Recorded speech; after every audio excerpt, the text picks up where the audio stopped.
Hello বন্ধুরা, কেমন আছো তোমরা সবাই? আশা করি সবাই ভালো আছো। আমিও তোমাদের আশীর্বাদে অনেক অনেক ভালো আছি। তো আজকে আমি চলে এলাম নতুন একটি রেসিপি নিয়ে। আজকে আমি রান্না করব সয়াবিন।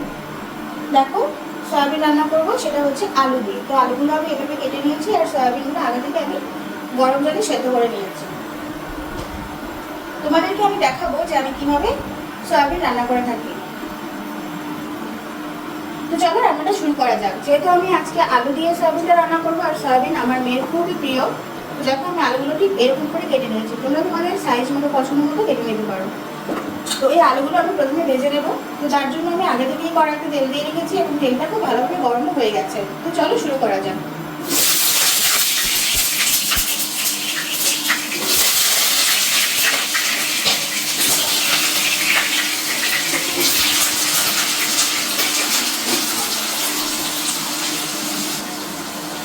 তো দেখো আমি আলুগুলো তেলে দিয়ে দিয়েছি আর এখন দিয়ে দেবো হচ্ছে সামান্য পরিমাণে হলুদ, আর দিয়ে দেবো খুবই সামান্য পরিমাণে লবণ।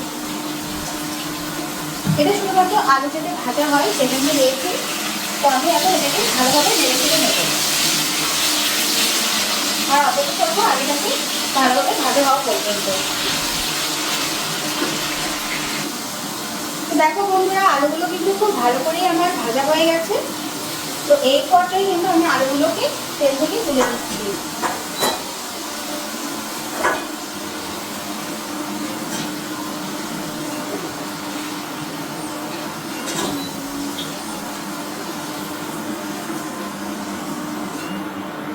এইবার আমি যে মশলাটা দিয়ে রান্নাটা করব সেই মশলাটা তেলের পরে দিয়ে দেবো। তার জন্য আমি প্রথমেই দিয়ে দেবো হচ্ছে কিছুটা ফোড়ন।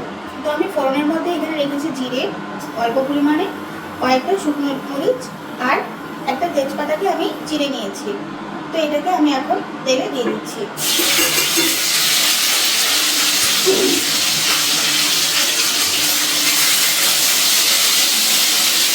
জিরেটা একটু ভাজা ভাজা যখন হয়ে যাবে তখন আমি বাকি মশলাগুলো অ্যাড করবো।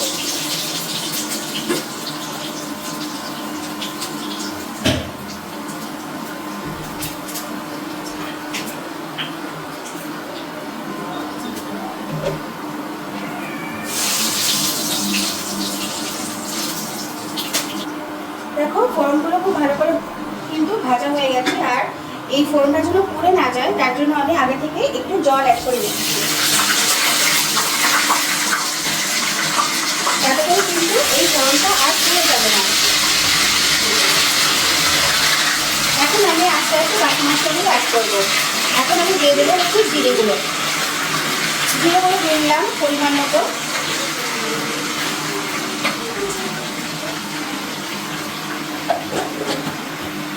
দিয়ে দেবো হচ্ছে হলুদ পরিমাণ মতো, দিয়ে দেবো লবণ,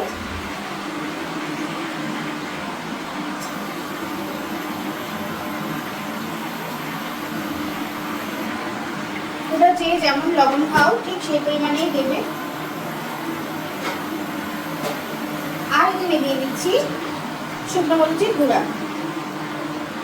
আমি একটু অল্প পরিমাণেই দিচ্ছি, কারণ সবাই জানো যে আমার মেয়ে ছোট, ওর জন্য আমি আলাদা করে কিছুই রান্না করি না। ও পারিবারিক খাবারই খায়, আর আমার হাজব্যান্ডও খুব একটা বেশি ঝাল খেতে পারে না। তো তার জন্য আমি সব কিছু পরিমাণ মতোই আমার পরিমাণ মতো দিয়েছি।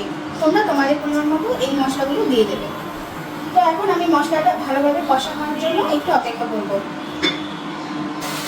তো বন্ধুরা দেখো, মশলাটা কিন্তু খুব ভালোভাবে কষা হয়ে গেছে, আর এই মশলার মধ্যে কিন্তু আমি সামান্য চিনি অ্যাড করেছিলাম।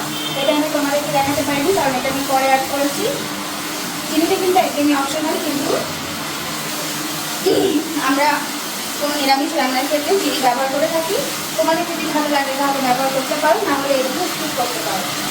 তো মশলাটা কিন্তু আমার একদমই কষা হয়ে গেছে। তো এই পর্যায়ে আমি দিয়ে দিচ্ছি আগে থেকে সেদ্ধ করে রাখা সয়াবিনগুলো।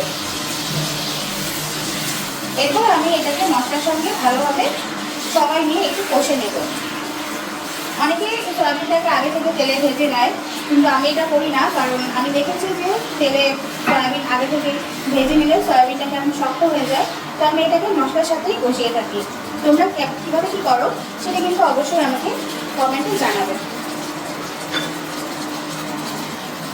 তো বন্ধুরা দেখো, মশলার সঙ্গে কিন্তু সয়াবিনটা ভালোভাবেই কিন্তু কষা হচ্ছে, আর কিছুটা জলও কিন্তু ছেড়ে দিয়েছে। এগুলো কিন্তু সয়াবিনের সেদ্ধ করে রাখা জল, যেটা তেলের উপর দিয়েছিল একটু ছেড়ে যাচ্ছে। তো এই পর্যায়ে আমি আগে থেকে ভেজে রাখা যে আলুগুলো সেগুলো দিয়ে দিচ্ছি, যাতে করে আলুটাও বেশ ভালোভাবেই সেদ্ধ হয়ে যায় এবং মশলার সঙ্গে একসাথেই যেন কষা হয়ে যায়। ভালোভাবে নেড়ে চেড়ে নেওয়ার পরে আমি আরেকটু বেশি সময় অপেক্ষা করব। দেখো বন্ধুরা, মশলাটা কিন্তু একেবারেই কষা হয়ে গেছে আর তেলটাও কিন্তু ছেড়ে ছেড়ে আসছে। তাহলে এই পর্যায়ে কিন্তু বুঝতে হবে যে মশলাটা একদমই সমস্ত কিছুর সঙ্গে কষা হয়ে গেছে। এখন আমি এই পর্যায়ে ঝোল দিয়ে দেবো।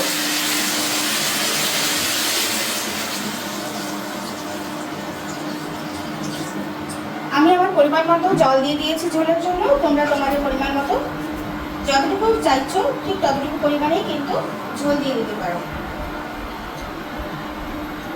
রান্না করার জন্য যা যা প্রয়োজন আমার এই তরকারিতে তা কিন্তু আমার সমস্ত কিছু আগে দেওয়া হয়ে গেছে, আর কোনো কিছুই দেওয়ার বাকি নেই। তো আমি এখন আসলে বলক আসার জন্য অপেক্ষা করবো। বলক আসলেই কিন্তু একটু ফুটে গেলেই, জলটা একটু শুকিয়ে গেলেই কিন্তু আমি এটাকে নামিয়ে নেব। তো অপেক্ষা করছি বলক আসার জন্য। তো দেখো বন্ধুরা, রান্নাটা কিন্তু আমার একদমই শেষ। আমি এখন কিন্তু চুলাটা অফ করে দিচ্ছি। তো আমি যেভাবে তোমাদেরকে রেসিপিটা দেখালাম, তোমরা বাসায় কিন্তু অবশ্যই ট্রাই করো। তোমাদের কেমন লাগলো সেটা কিন্তু অবশ্যই আমাকে কমেন্ট বক্সে জানিও। আমার চ্যানেলটিকে তোমরা সাবস্ক্রাইব করে দিও, আর বেল আইকনটিকে কিন্তু প্রেস করতে কখনোই ভুলো না, কারণ নতুন নতুন ভিডিও আসলে তোমরা কিন্তু সাথে সাথেই সেটা পেয়ে যাবে। তো তোমরা সবাই ভালো থেকো। আজকে এতটুকুই, টাটা।